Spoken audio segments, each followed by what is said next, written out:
Տիգին Փոստանջան, խնդրում եմ ներկայացրեք ինչ տեղի ունեցավ դատական նիստին, երբ ավարտվեց, ինչ են առաջարկում քննիչները։ Դատական նիստ ավարտվեց արդեն գիշերը լուսադեմին ժամը 3:00 էր եւ բավական երկար տևեց, երկար ընթերցեց ինչ որ գաղտնալսումներից, տեքստեր էր, ինչ որ խոսակցություններ էր մեջ բերում քննիչը, բայց ոչ մի վերաբերելի խոսակցություն այդտեղ գոյություն չուներ, այդ խոսակցությունները ինքը մեկնաբանում էր իր ուզած ձևով, բայց ամենակարևորը այն է, որ այդ խոսակցությունները, որը մեջ բերվել էին, այսինքն թղթային տարբերակից էր նա ընթերցում, դրանց կրիչները, էլեկտրոնային, թե ինչպես են դրանք ձեռք բերվել, դրանք ներկայացված չէին դատարանին։ Բայց բացի այդ նաև դատարանին ներկայացված չէր այն դատական ակտերը, որոնց հիման վրա կատարվել էին այդ գաղտնալսումները, դրանք էլ ներկայացված չէին դատարանին, այսինքն մենք չունենք նաև այդ դատական ակտերը, բայց պարզվում է քաղաքապետ դառնալուց անմիջապես հետո դատարան են մտնում եւ ստանում են որոշում գաղտնալսելու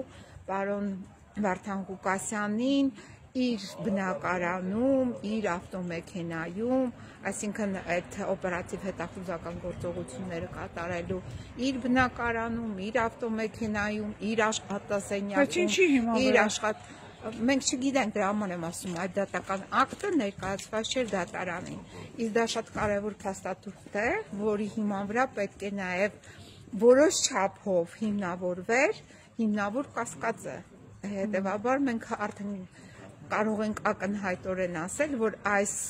ընթերցանությունը որևիցե կերպ աղերս չուներ հիմնավոր կասկածի հետ։ Սա իրենք ներկայացրեցին որևիցե կապ, որ ինչ-որ մի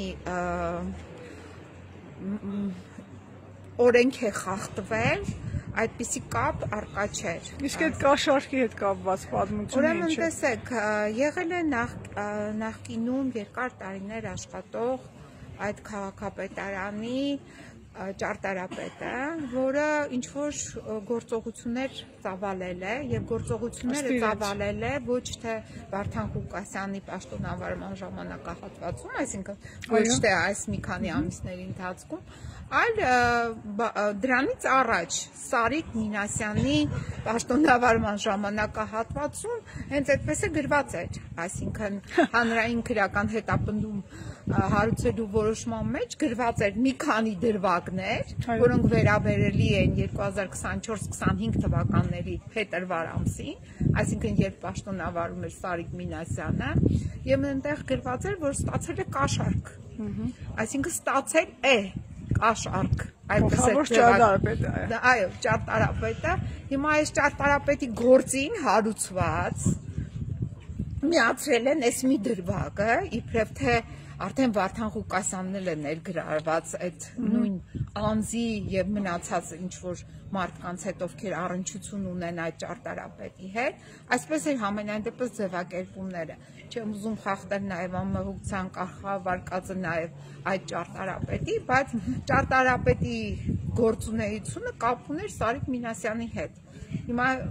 պետք է ճշտել Սարիկ Մինասյանը, որ քաղաքապետի պաշտոններ, պաշտոնակատարներ այդ ժամանակ ինչ գործառույթներ արել այդ ճարտարապետի հետ։ Եվ ինչ էին ուզում քննիչները, ինչ կանեն ուզում։ Ուզում էին կալանավորում 2 ամիս ժամկետով, այո, այդ ծայրահեղ միջոցն էին ուզում,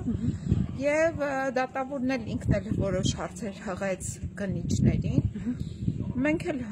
հղեցինք մեր, այսինքն հայտարարությունները նաև արեցինք, դրանով եզրափակվեց այս Երբ կհրապարակվի որոշումը, ինչ ասվեց։ Առավոտ ժամը 9:45։ Հարգելի քաղաքացիներ, հարգելի ժողով, ֆիքսենք, որ առավոտ ոնց 10-15 պակաս, կհրապարակվի որոշումը, ոնց կլինեք դատարանի բակում, եթե ձեզ հետաքրքիր է։ Շնորհակալություն Տիգին Փոստանջան։